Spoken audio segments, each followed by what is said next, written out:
Welcome to module number 3. We are now moving on to stage 2 of the Better Business Case Development Model. And in this particular stage, we shall create the outline business case, which is the next iteration of the business case. If you recollect, in the preceding module, module number 2, we looked into stage 1 of the development process, wherein we looked into the steps and the actions associated with the steps, i.e. steps 2 and steps 3 towards the creation of the strategic outline case. And now we are moving on to the second stage, wherein we would be covering steps 4 through step 7 in order to create the outline business case. So let's kind of dive in, beginning with step 4. So we determine the potential value for money. So as a part of step number 4, we perform a few actions. Action number 9, we revisit the strategic outline case, which was created in the preceding stage, and we confirm the shortlist. Action number 10, we prepare the economic appraisals for shortlist options. Action number 11, we undertake benefits appraisals. We undertake risk appraisals. And action number 13, we select the preferred option and undertake sensitive analysis. Now let's kind of do a bit of deep dive into each of the actions over here. Action number 9, we revisit the strategic outline case and we determine the shortlist option. Now we revisit the SOC, the case for change as set out in the strategic case section of the strategic outline case. The options appraised in the economic case section, we would revisit them and we would prepare the outline business case, which is the objective of this particular stage. We identify the investment options which optimize value for money.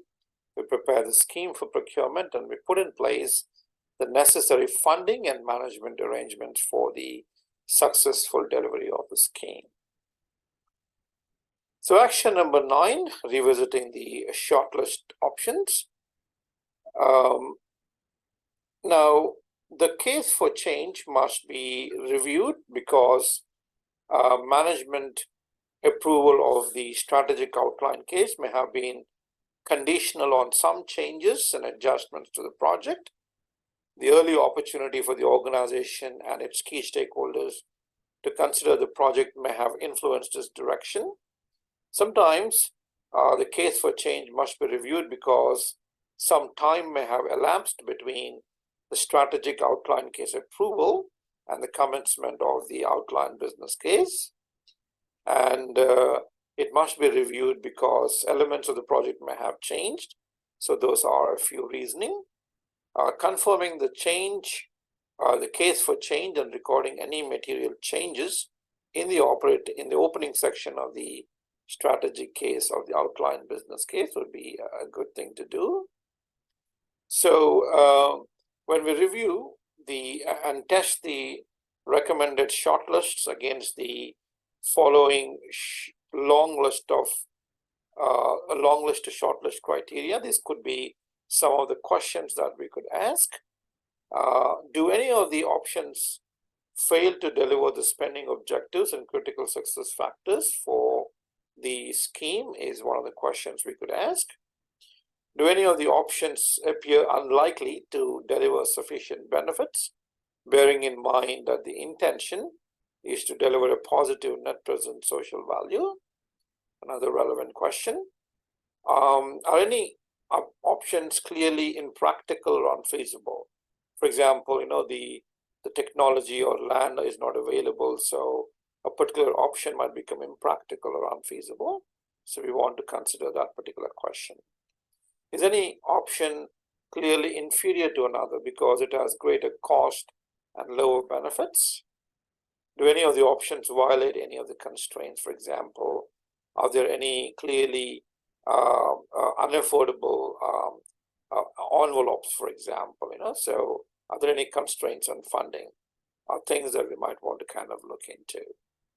Are any of the options sufficiently similar to allow a single representative option to be selected for detailed analysis? Are any of the options clearly too risky? And this particular action will help us to avoid wasted effort while preparing the economic appraisals in support of shortlisted options. It should be undertaken in a structured way with the results recorded. So that's action number 9. And action number 10 is we prepare the economic appraisals for the shortlisted options. So we calculate the discounted costs and benefits for the shortlist options and record the discounted values and benefit cost ratios for each option over here. Now, we might want to use national guidance on investment appraisals where it is available and required.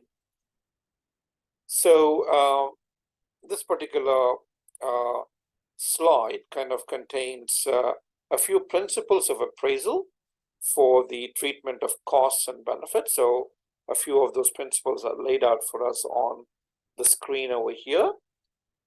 Principle number 1, all relevant costs and benefits to society of all the shortlisted options should be valued and the net benefit and costs calculated.